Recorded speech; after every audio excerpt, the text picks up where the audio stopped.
adalah Toyota Calya tipe G tahun 2023. Dan kebetulan yang gue pakai adalah yang transmisinya Matic. Sedikit cerita tentang si Toyota Calya ini. Sebenarnya Toyota Calya ini dibikin untuk ngegantiin yang namanya Toyota Avanza. Jadi si Toyota Avanza itu naik kelas. Harga segitu, dulu sekitar 100-an juta, digantiin lah oleh si Toyota Calya ini. Dan untuk ngehemat biaya, Toyota Calya ini dibikin di pabriknya Daihatsu. Jadi sebenarnya ini adalah produknya Daihatsu. Dibikin di pabriknya Daihatsu dan punya kembaran Daihatsu yang namanya Daihatsu Sigra. Cuma bedanya, si Sigra itu ada opsi mesin 1000cc 3 silinder, sedangkan si Toyota Calya ini cuma ada 1200cc 4 silinder. Ini juga jadi salah satu produk Toyota yang paling murah. Gak ada yang lebih murah lagi daripada mobil ini. Dan seperti biasa, gua akan infoin suka duka gua selama gua pakai si Toyota Calya ini. Dan gua akan mulai dari sukanya dulu. Hal pertama yang gua suka dari mobil ini adalah mobil ini mesinnya halus banget. Getarannya itu nggak berasa banget sampai ke dalam kabin. Kayak saudara-saudaranya itu yang Daihatsu Sigra yang 1000cc 3 silinder itu kan getarannya tuh sampai ke dalam tuh. Kalau ini getarannya masih gua anggap normal. Jadi masih jauh lebih nyaman pakai kalau kita bandingin sama yang 1000cc 3 silinder. Oke, itu adalah hal pertama yang gue suka dari si Calya ini. Hal kedua yang gue suka dari Calya ini adalah Calya ini radius putarnya itu benar-benar kecil banget. Radius putarnya itu cuma 4,5 meter. Jadi panjang mobil ini 4 meteran, radius putarnya cuma 4,5 meter. Jadi kalau kita jalan di tempat yang sempit misalnya, atau macet misalnya, atau pokoknya yang sempit-sempit deh, mobil ini enak banget gitu. Kita U-turn juga bisa kita langsung puter. Pokoknya mobil ini lincah banget untuk kita ajak manuver kiri kanan. Itu adalah hal kedua yang gue suka dari si Calya ini. Hal berikutnya yang gue suka dari mobil ini adalah mengenai kamera mundurnya. Jadi karena mobil ini tipenya G, jadi dikasih yang namanya kamera mundur dari pabrikan. Jadi bukan pasang sendiri di luar, jadi mobil ini memang dikasih kamera mundur dari sananya. Dan ternyata hasilnya itu menurut gua jauh lebih bagus dibanding sama misalnya Accord yang gua pakai bahkan.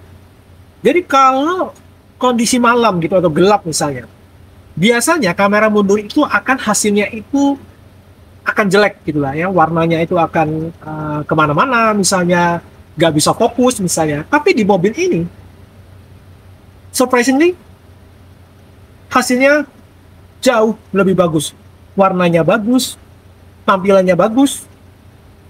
Meskipun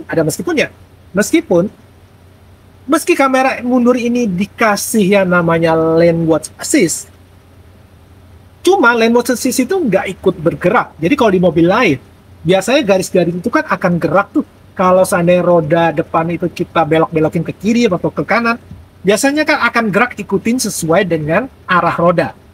Tapi di mobil ini, lane watch assist-nya itu nggak ikut gerak. Jadi ya lurus-lurus aja, meskipun kita banyak kemana gitu. Itu garisnya tetap akan lurus-lurus aja. Oke? Jadi tetap ada plus minusnya untuk si kamera mundur ini. Hal berikutnya lagi yang gue suka dari mobil ini adalah Matic-nya.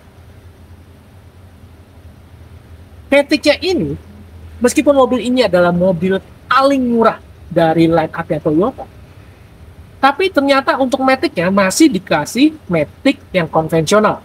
Meskipun memang cuma 4 speed ya, tapi mobilnya itu Matic konvensional bukan CVT. Jadi kita nggak perlu was-was sama yang namanya belt yang putus misalnya, atau slip gara-gara puli yang baret-baret misalnya. Jadi mobil ini menurut gua itu aman dan nyaman di hati, karena kita nggak usah kepikiran untuk CVT yang menurut gua rentan rusak dibandingin dengan Matic konvensional biasa. Oke? Itu adalah hal yang gue suka dari si Calya ini. Hal terakhir yang gue suka dari mobil ini ada di bagian belakang. Jadi mobil ini meskipun panjangnya cuma 4,1 meter, tapi mobil ini sebenarnya cukup lega di terutama di baris kedua ini ya. Jarak antara lutut gua dengan kursi di depan itu masih sekitar 5 sampai 7 cm. Begitu juga dengan headroom ya. Jadi jaraknya itu masih sekitar 10 atau 15 cm lah kurang lebih. Jadi menurut gua mobil ini kalau kita pakai di perjalanan jauh itu masih cukup nyaman ya karena masih cukup lega. Oke, itu adalah hal terakhir yang gua suka dari si Calya ini. Sekarang adalah giliran yang gua nggak suka dari Calya ini. Hal pertama yang gua nggak suka dari Calya ini adalah di ukuran pelek dan bannya yang menurut gua kekecilan gitu dibanding sama bodinya yang gede. Bayangin aja, antara roda dengan fender itu masih 5 jari ya. Jadi masih jaraknya itu masih jauh banget antara roda dengan fender. Belum lagi menurut gua bannya juga kekurusan. Jadi kalau kita lihat mobil ini dari depan ataupun dari belakang sama aja, itu kelihatannya aneh gitu. Jadi bannya kecil tapi bodinya gede banget. Oke, itu adalah hal pertama yang gua nggak suka dari si Calya ini. Hal berikut yang gua nggak suka lagi dari mobil ini adalah menurut gua mobil ini terkesan tinggi banget ya.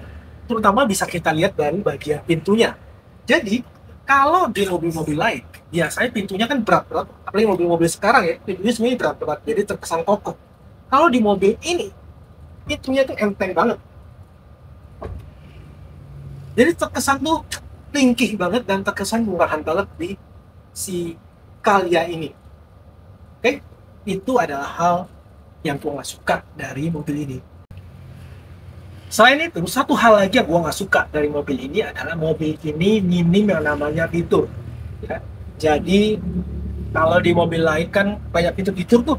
Kalau di mobil ini bener-bener ala kadarnya.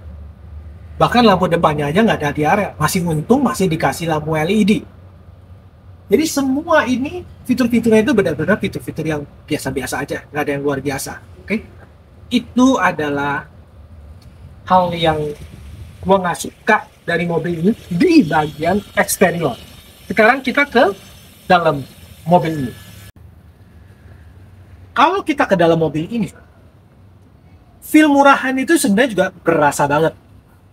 Semuanya, terutama di dashboard ya, semuanya itu terbuat dari plastik yang murahan. Gak ada sama sekali yang namanya misalnya aksen kayu misalnya, nggak ada. Jadi semuanya hitam, plastik murahan, hard plastik. Bahkan untuk buka kap mesin aja itu tuasnya itu juga hanya seperti ini. Jadi benar-benar dibikin ala kadarnya. Gak ada gambar apapun yang menandakan bahwa ini adalah untuk buka kap mesin. Bahkan cuttingannya pun itu benar-benar seperti yaitu dibikin ala kadarnya ya. Itu yang gua nggak suka dari mobil ini. Kenapa nggak dibikin lebih bagus lagi gitu loh, padahal kan bisa gitu ya. Oh ya, bahkan kalau kita lihat ke door trimnya itu juga benar-benar sederhana banget, benar-benar polos, nggak ada apa-apa.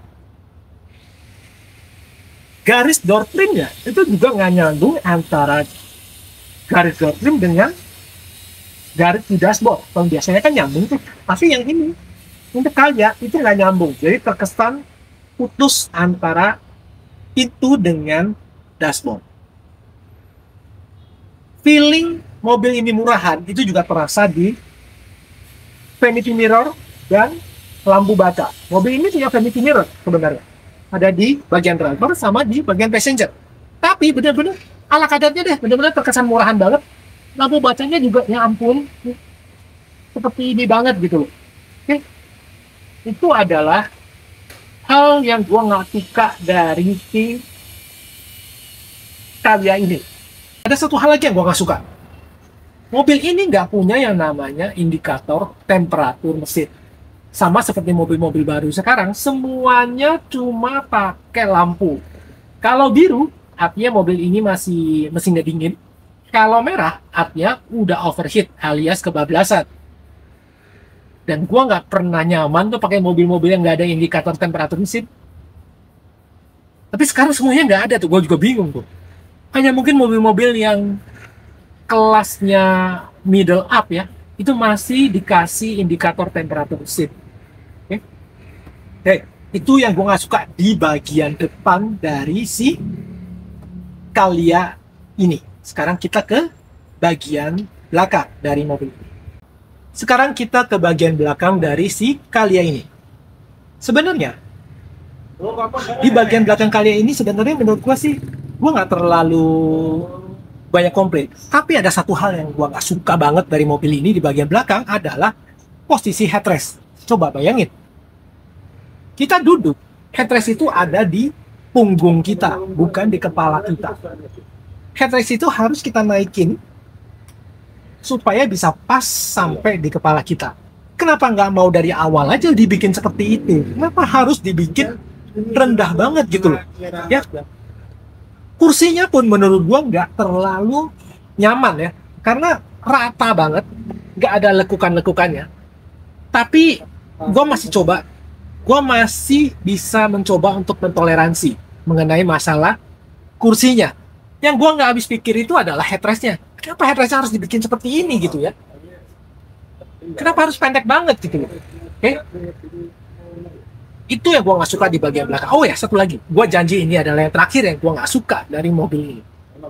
Mobil ini menurut gua remnya itu nggak enak. Gua nggak tahu apakah kaki gue yang salah atau memang mobil ini karakteristiknya seperti itu. Jadi remnya itu harus diinjek dalam supaya mobil ini bisa berhenti.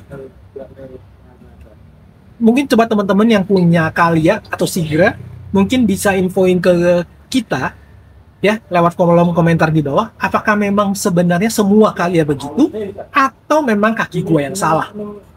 Oke. Ya itu, gue janji itu tadi adalah hal terakhir yang gue nggak suka dari si Calya ini. Jadi itu adalah suka duka gue selama gue pakai si Toyota Calya ini.